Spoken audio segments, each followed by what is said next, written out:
Hi, I'm Chef Robin Asbell, and welcome to my kitchen, where we always have a good time because here I'm all about the flavor.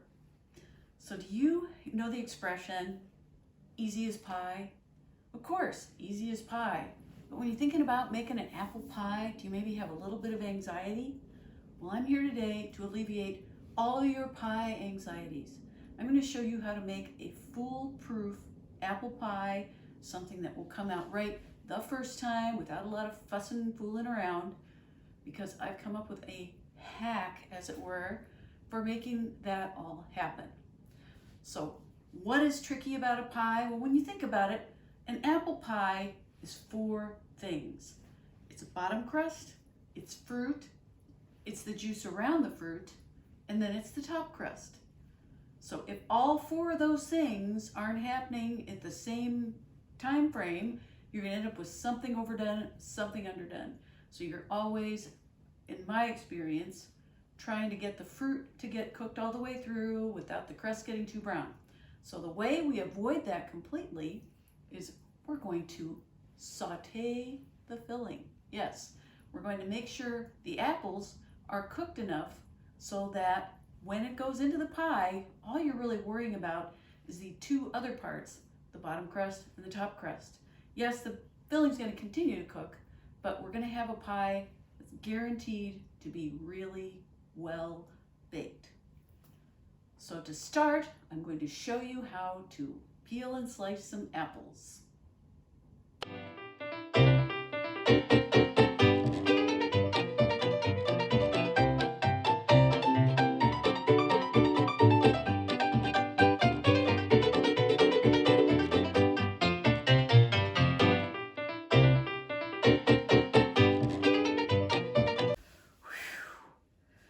Now that I've got this whole bunch of apples here, about 4 pounds, I've got those peeled and sliced, and I'm going to turn on a burner, and I'm going to saute the apples in a 1/4 cup of Miyoko's vegan butter, because that's how we roll. Now, if you're someone who does it, who's into other kinds of butter, try those other kinds of butter. But I'm going to get this butter melted. And you want to have a big enough pan for this. And I'm using Haralson apples. I live in a great apple growing region. Actually, Minnesota is, this is our claim to fame, is our University of Minnesota has invented many great, or developed many great apple varieties, including the Honeycrisp, one of the most famous apples. And so I met an apple geneticist, an apple developer, who told me that his absolute favorite apple for making pie is Haralson. Now you can use a Granny Smith or some other nice, firm, and somewhat tart pie apple.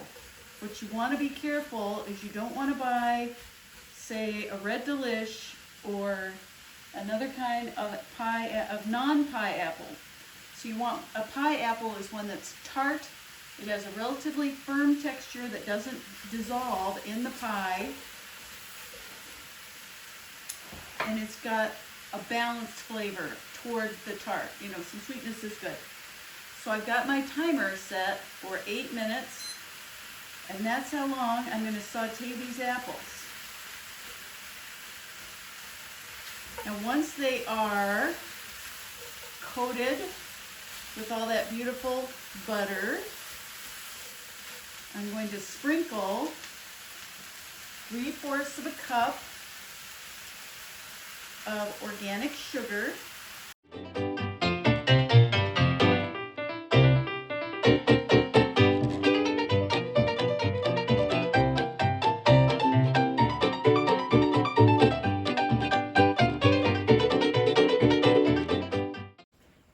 All right, we have 2 minutes left to go, 2 minutes to go. So I'm going to go ahead, and I've got a little wire mesh strainer that I'm going to use to sift over the cinnamon, because I want it to go over there nice and evenly. And we'll just keep stirring. And I'll add my little half a teaspoon of vanilla, just a hint. So you could certainly put more cinnamon in if you're a cinnamon freak. That's a hotly debated debate as to whether or not you should put cinnamon in an apple pie. So I've got 2 tablespoons of all-purpose flour, and I'm sifting it again with this strainer so that I will not get any lumps, right? As if I just sort of sift it over the top of the apples.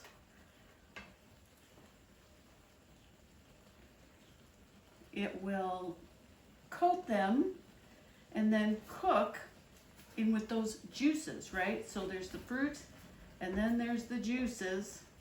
And so we want this flour to just thicken the juices and not be some sort of gob, as it were, technical. We don't want any lumps of flour floating in our filling. So we just carefully tap, tap, tap and stir.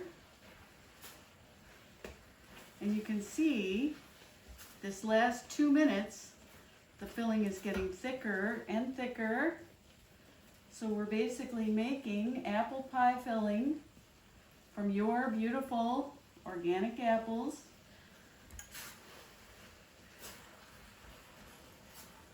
And organic sugar. And nothing weird. I'm just going to get in there and press this through. And here we are at 8 minutes. Going to stir that last little addition of flour in. And you can see the juices have thickened and the apples are soft. So now comes the part where we have to have the patience to let this cool. So I'm going to set this aside and move on to the pie crust. So now I'll start the pie crust. Now, in preparation for today, I melted 3/4 of a cup of coconut oil and I put it in these little baking tins. Now you probably don't have these, but you can use any sort of a metal container. Sometimes I do it just in a metal, like a 1 cup measuring cup, and if it sticks in the cup, you just run a little hot water on it, or dip the cup into a little bowl of hot water. So I've got 1 cup whole wheat pastry flour, because that's how I roll. 1 cup organic all-purpose flour, 2 teaspoons of organic sugar, and a teaspoon of salt. And I'm just going to stir that up. You may notice I'm using a rice paddle. I use rice paddles for stirring all sorts of things. I like the shape of them. So now I have my cold coconut oil, and I'm going to grate it into the flour mixture. And see, here is the grated coconut oil. And I'll just keep grating and tossing until I have it all in there.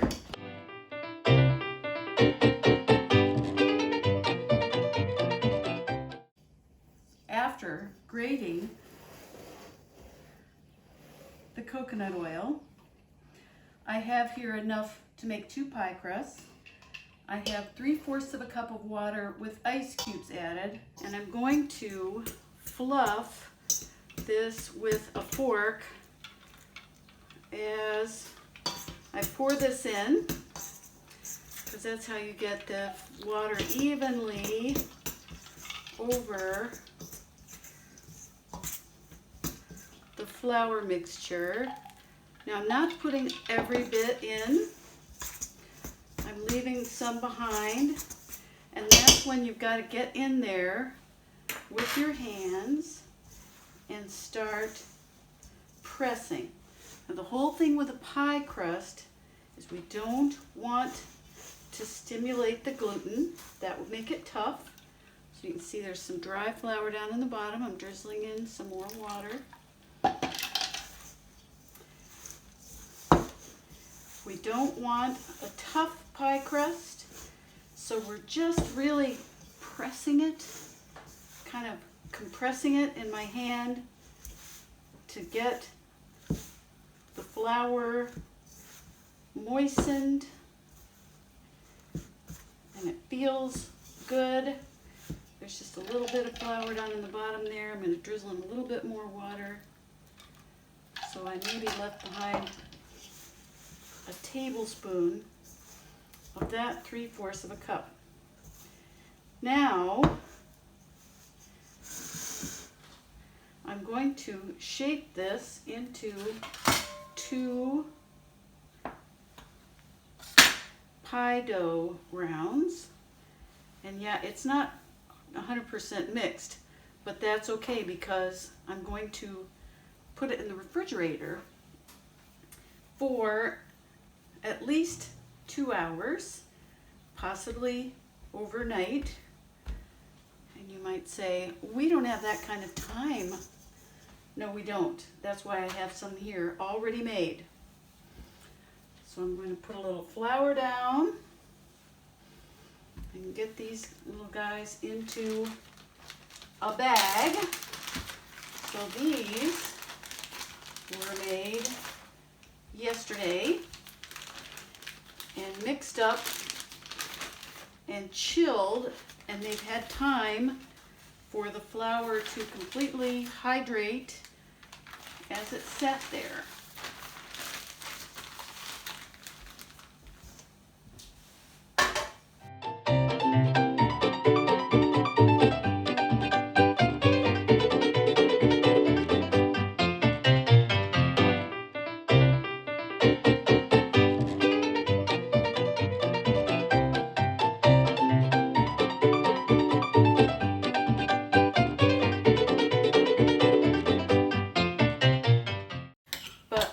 Pie, I have these cute little cutters, and one is a heart and one is a flower. So I'm going to just cut a few of these guys to go on top.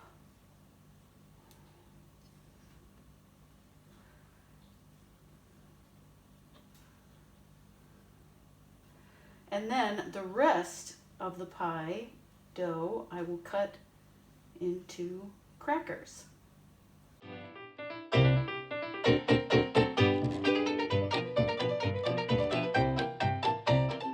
going to transfer the pie filling to the pie crust.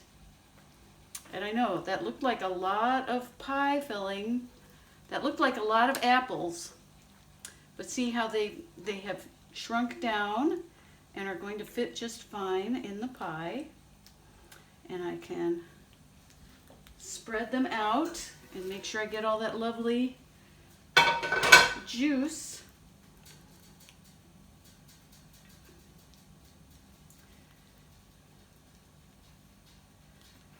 So now I will arrange .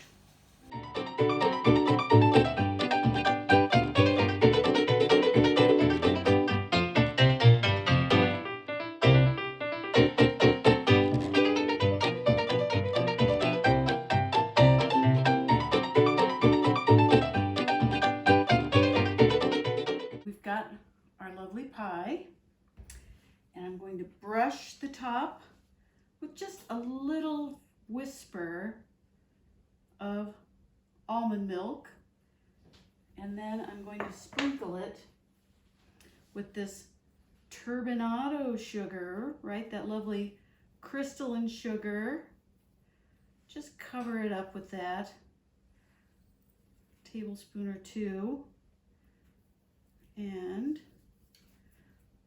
then I'm going to put it in the oven for 40 minutes on a baking sheet.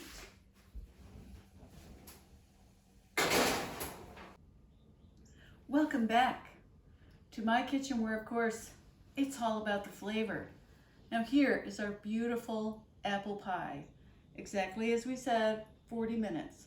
Now I have taken it out of the oven and let it cool, but as you can see, it's nice and set up and golden brown, and I'm going to cut a slice for you right now.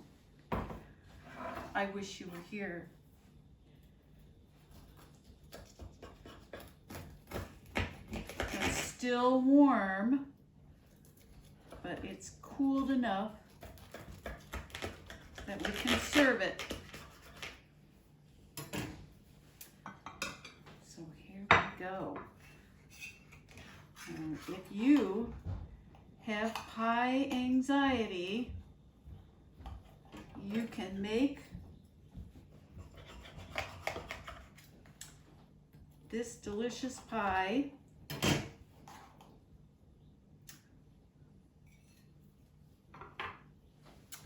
Take a look at that. I'm going to scoop a little ice cream. If you want it to look perfect, you should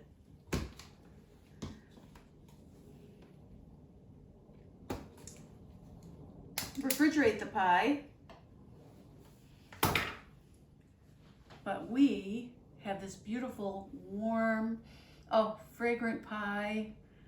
Smell that golden crust, all 100% plant-based. I'm just gonna have a bite. I wish you were here so you could have a slice with me.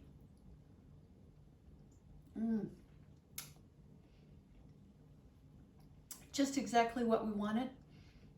Just the lightest cinnamon and vanilla flavor with these delicious apples.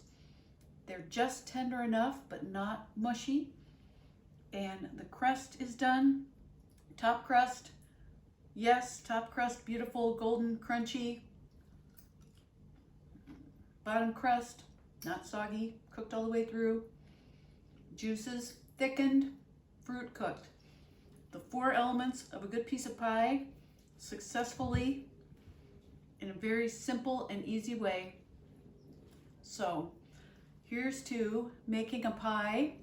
It will solve all your pie problems, and you can have a beautiful, fresh apple pie, hot out of the oven, without having to worry that you're gonna mess it up in any way. It's absolutely foolproof. So I hope you'll come back again and we can enjoy some more delicious plant-based food.